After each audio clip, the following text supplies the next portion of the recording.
बेटियों को जीने दो सुख के साथ। भगवान श्री कृष्ण जामवंती को लेकर के आए, यज्ञ की पूर्णाहुति हो रही थी, आकाश से धुंधुआ जय जयकार की आवाज हो रही थी। यह है दुर्गा महात्म्य, देवी भागवत की महात्म्यता की आप कथा सुन रहे थे।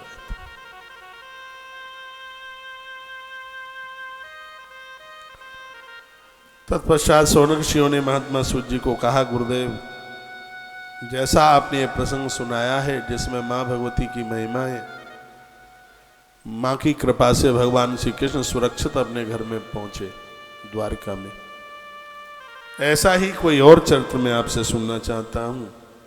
हम आपसे सुनना चाहते हैं, आप और सुना दीजिए। श्रीमद् देवी भागवत के महात्म्य में एक सुदुम्न नाम के राजा की कथा सुनाई है। कथा इस प्रकार से है, मनु जी महाराज को कोई संतान नहीं थी। गुरुदेव वशिष्ठ ने यज्ञ कराया, उसमें बेटा होने का संकल्प था, लेकिन उसमें सेला नाम की बेटी हो गई। मनु जी महाराज ने गुरुदेव वशिष्ठ को कहा था कि मैं तो बेटा चाहता था, बेटी कैसे हुई? कहा ये तुम्हारा पुण्य है इसलिए बेटी हो गई। गुरुदेव वशिष्ठ ने कहा कि बेटी पुण्यों से होती है, और सच में बेटी पुण्यों से होती है।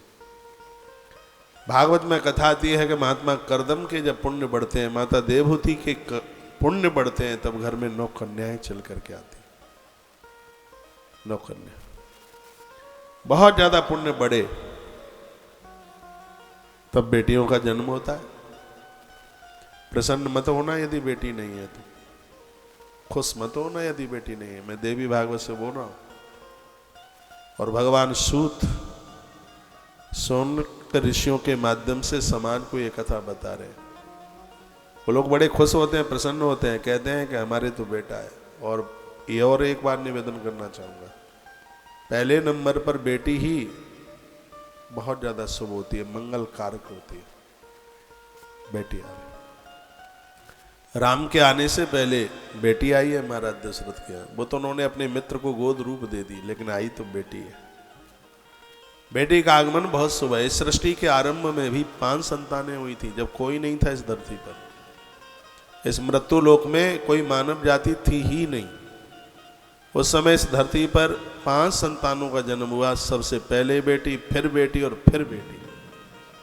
3 बार बेटी का जन्म हुआ। 3 बेटियां आई, उसके बाद फिर 2 बेटे आए। आकुति देवहूतिश प्रसूति ऋतविश्रुता। ये धरती पर सबसे पहली कोई सी बेटी ने जन्म लिया, वो भगवान कपिल की मां थी, जिसका नाम था देवहूति। परमात्मा की मां थी।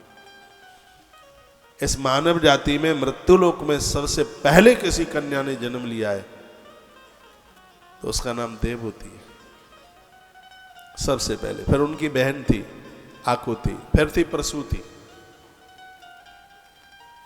प्रसूति वह है जिसने 60 कन्याओं को जन्म दिया, उनमें से एक सती माता है जो भगवान शिव के लिए भी आई गई। आकुति वह है जिसने यज्ञ भगवान को प्रकट किया है, धर्म के साथ विवाह हुआ था। और देवहूति माता वो है जो ब्रह्मा के मानस पुत्र, जो छाया से प्रकट हुए थे, ब्रह्मा जी की छाया से करदम। देवहूति करदम के साथ भी आई गई। देवहूति माता ने भी 9 बेटियों को जन्म दिया था। मनु जी महाराज ने इस धरती का प्रथम मानव है, मनुष्य है मनु, इसलिए तो हम मनुष्य कहलाते हैं। हम मनु की संतान। वो बड़े खुश हुए हैं, उनकी मनुस्मृति जरूर पढ़िएगा। भगवान श्री कृष्ण ने मनुस्मृति पूरी पढ़ी। जिस प्रकार से कृष्ण को गीता का इतना बड़ा नॉलेज, इतना बड़ा ज्ञान गुरुदेव सांदीपनी के द्वारा भगवान को मनुस्मृति पढ़ाई गई। यह धरती का बेजोड़ ग्रंथ है। लोग तो मनुवादी और पता नहीं क्या क्या कहेंगे, इतना जबरदस्त और इतना प्रमाणित ग्रंथ है मनुस्मृति।